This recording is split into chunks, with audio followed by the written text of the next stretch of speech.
Right, good afternoon, everyone. Thank you for your interest in financials. Something a little bit different. Just a little bit about Polar before I start on talking about the sector. Polar is probably not well known to many of you. It's a small boutique asset manager, run about 12 billion sterling under management. Business was set up in 2001 by some ex-Henderson fund managers who were concerned, to the point of one of your previous speakers, about capacity. They wanted to run money without having the constraints of having to take in money when it wasn't the right time in the cycle. So to us, unless we deliver good performance to you, there's no point buying our funds, and you should go out and buy an ETF. So, financials. So one of the teams in Polar, we run healthcare, technology, different geographic regions. The team that looks at financials, there's 8 of us. The youngest is 30. The oldest is 72, so I've still got 25 years to go before I can retire. These are the 5 financial funds we run, and this is the outperformance we've had since the inception of these funds. And the reason behind that is stock picking. We're individual stock pickers. We're not asset allocator specialists. You know, this is a sector-focused fund. So across these funds, we've been trying to find the best banks, the best insurance companies, and so forth, and deliver that performance. Today I'm going to talk about the Polar Capital Global Financials Trust. So similar to what Katie was saying, it's an investment trust, and we launched this in 2013 as a lower risk way for investors to play the recovery in financials. So we had investors coming to us saying, weren't sure whether to buy Lloyds, buy Royal Bank of Scotland. Can you launch an investment trust that does that for you? So what are you buying? You're buying basically what's predominantly a banks fund, 65% in banks. There's other investments in there, insurance, in asset managers and so forth, but some of the names will be very familiar. One of our largest holdings, JP Morgan, I recommend it. We have Atom Bank, startup digital bank in the UK, some of you might come across. It's a savings platform and mortgage bank at the moment. Nationwide, you'll know. Direct Line we own. So obviously those are some of the ones you know, and others obviously less so. So we launched in 2013, market cap around 300 million. It's an income and growth vehicle, so we're providing a yield of just under 3%, and that dividend has grown by about 6% per annum since we launched the trust in 2013. As Katie was talking, the ability, you have revenue reserves which you can build up to pay out on a rainy day. We have a little bit of gearing there, obviously, to try and juice up the returns, but currently it's about 3 or 4%, so quite small. And we do have an unquoted investment in Atom Bank, which I'm happy to talk about to people obviously post this during the coffee break. Critically, how have we done? Why should you buy us? Well, the only reason to buy us is if we're going to deliver good performance to you. So total return, just close to 72%. Our benchmark there, we use the MSCI World Financials plus real estate, so we've done better. Peer group of funds, there's a number of competitors out there, not just ourselves, that run unit trusts investing in financials, so we've beaten the average. And critically for us, when we launched the trust, what was the alternative if you're looking at UK banks? You know the history, you've seen the news, it's been a pretty sorry bunch, whether it's PPI, and other conduct issues, as well as obviously what's happened to the UK economy. So why buy financials? It is something a bit different. It's out of favour. It's an unloved sector. And to our sense, that's the opportunity because people don't want to invest in it to the same degree because of what's happened during the financial crisis and since. And the reason here is just some of the key points, and I'll go through some of them. Interest rates, tax reform, regulation, have we reached peak regulation post-financial crisis? Capital returns. So there's actually a lot of, a great flow of dividends and buybacks coming through from some of the stocks that we hold. And I'll touch on risk critically and obviously valuations. So what I'm trying to highlight here is the sensitivity, so some of the numbers haven't quite worked there, to higher interest rates. When you think about how a bank makes money, it's the difference between what it charges on loans and mortgages and what it pays out on deposits and savings, so that what they call the net interest margin. In a low interest rate environment, as the chart on the right-hand says, as margins have come down, that's been a headwind for profitability for the banking sector. Now, as interest rates go up, the opposite has happened. So as interest rates have been rising in the US, margins have expanded, and that's been to the benefit of earnings and therefore share prices.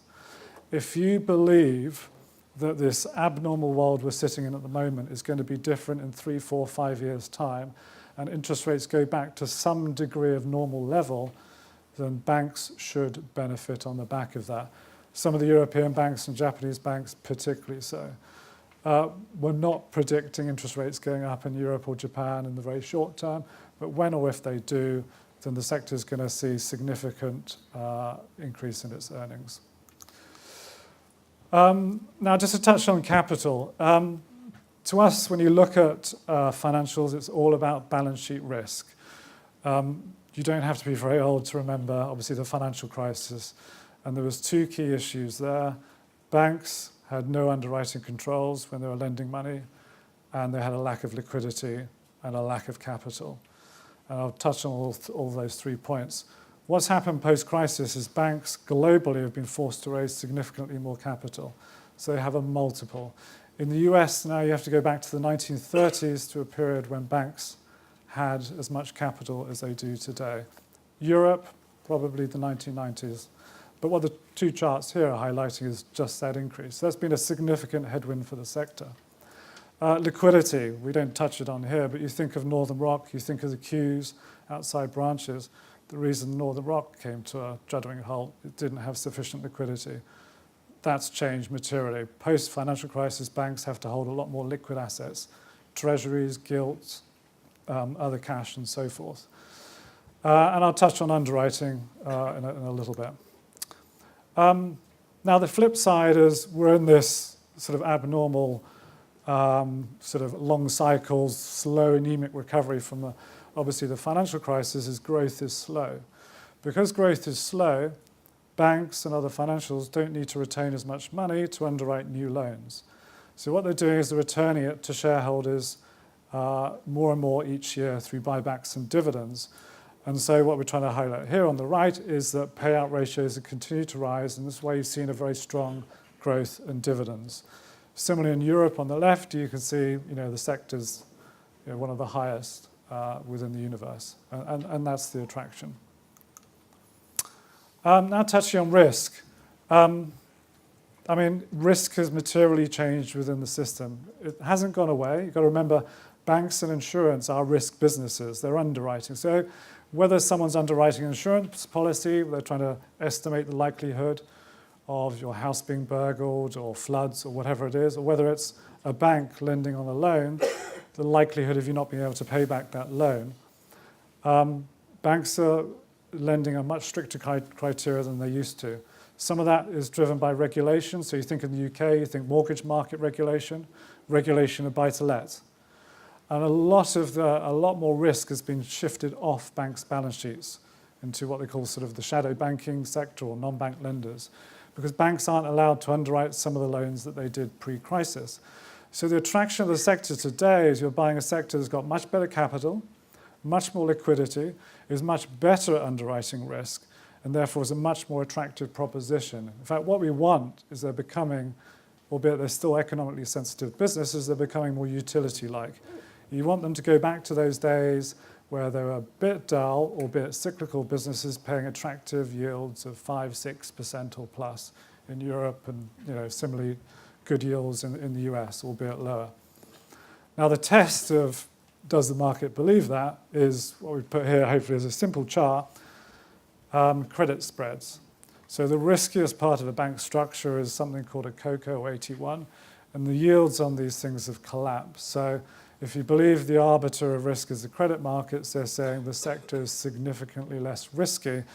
And this rather complicated on the chart on the right that some of you probably can't see, is as credit spreads have narrowed, and it's the inverse, they've rallied, the sector hasn't rallied with it.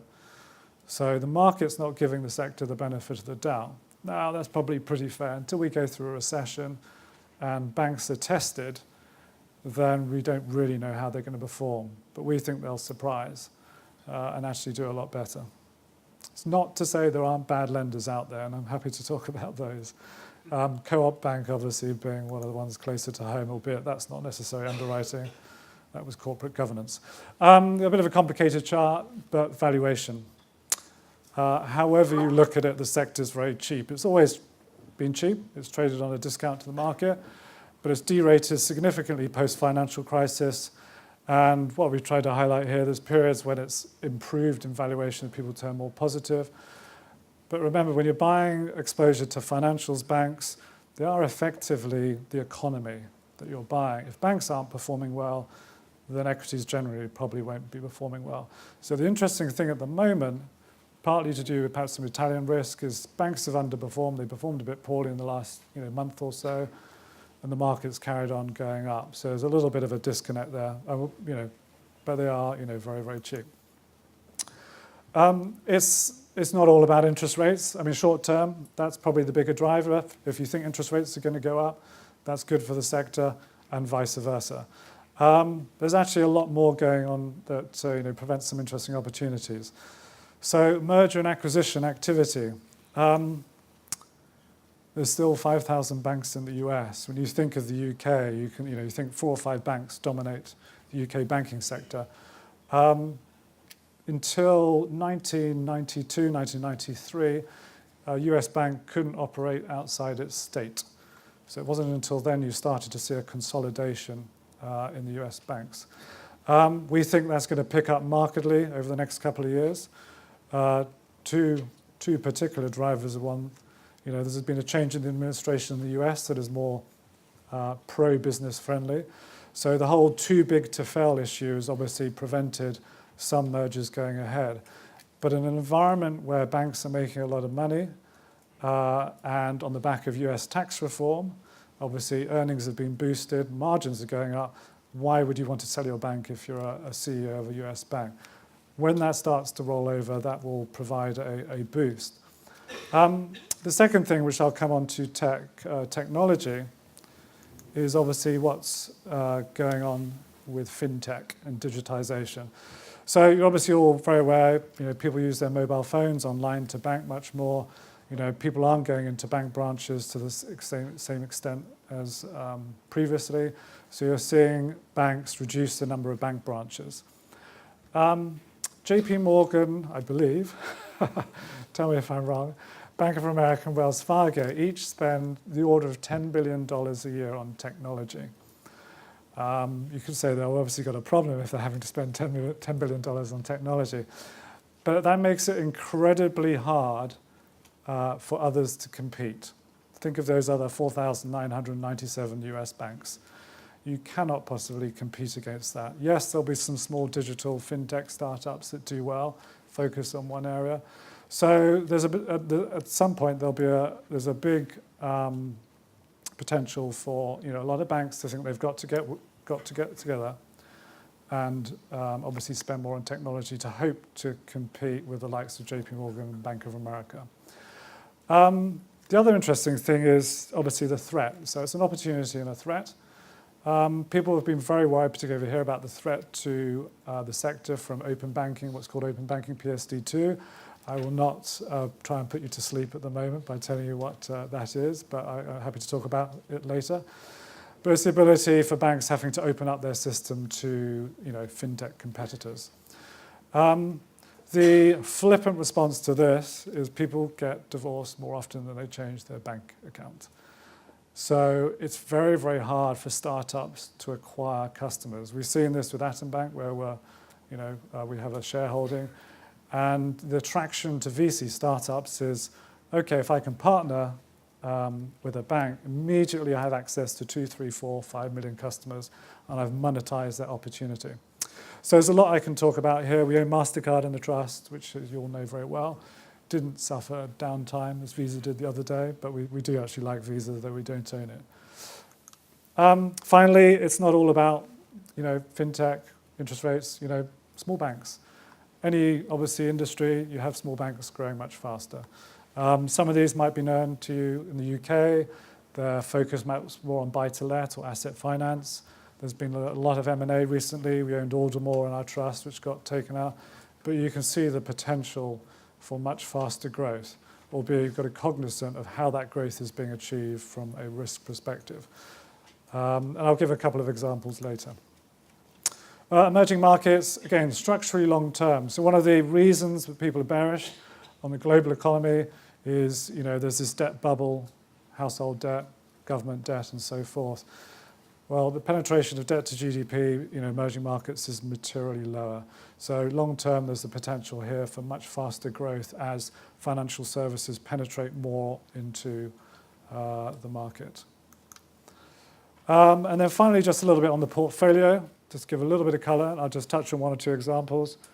As I said, our favourite stock at the top, JP Morgan. We like US banks at the moment for all the reasons. The economy is performing well. They've had tax cuts, interest rates are going up.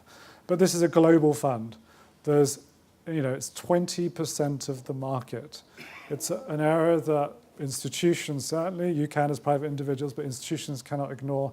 They have to have a view. So you get swings in sentiment, and this is where the opportunity is to find really interesting stocks to invest in. Banks is our largest area, insurance and other areas. We have some real estate and cash there. I'll give a couple of examples here, but I'll just touch on two before I wrap up. So again, going back to their story about US banks, 5,000 banks. These are two Californian banks we own. And you think of California, it's a fast-growing state, Silicon Valley. It's growing much faster than some of the Rust Bucket states in the Northeast. SVB, otherwise known as Silicon Valley Bank, is basically a hub for tech VC startups in Silicon Valley. They have a market monopoly in that area, and is growing at an extraordinary rate, and benefits from obviously that connection with the tech world. And on Pacific Premier, just another Californian bank that we mentioned there, done some acquisitions, which is why its loans have grown very fast. So just to summarize, why do we like financials? They're desperately cheap.